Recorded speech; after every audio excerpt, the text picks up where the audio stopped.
మయసభలో మరి సుయోధనుడు నీళ్లు కాని దాన్ని నీళ్ళు అనుకుని పక్క జరిగిపోవడము, నీళ్లు కాని దాన్ని నీళ్ళు అనుకుని అందులో కాలు పెడితే మరి ఈ విధంగా మరి ఆ నీటిలో మునిగిపోయాడు. అది నీళ్లు కాదనుకున్నాడు, నడిచిపోయాడు, కానీ అందులో మునిగిపోయాడు. అది అక్కడ చూసిన ద్రౌపది పక్కన నవ్వింది. ఆ నవ్వుకి మరి ఈయనకి కొత్తలాడిపోయాడు. అక్కడి నుంచి మొదలైంది మహాభారతం అంతా.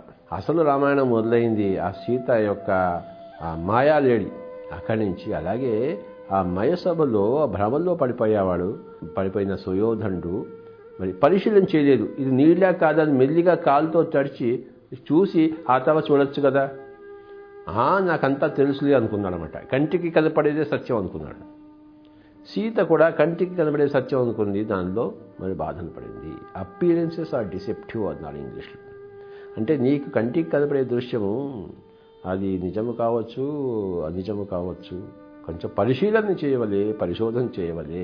వెంటనే ఎక్కడ ఏ ఒక్క నిర్ణయము తీసుకురాదు, నిర్ధారితముగా మనం చెప్పజాలము. కనుక పరిశీలన చేయవలే.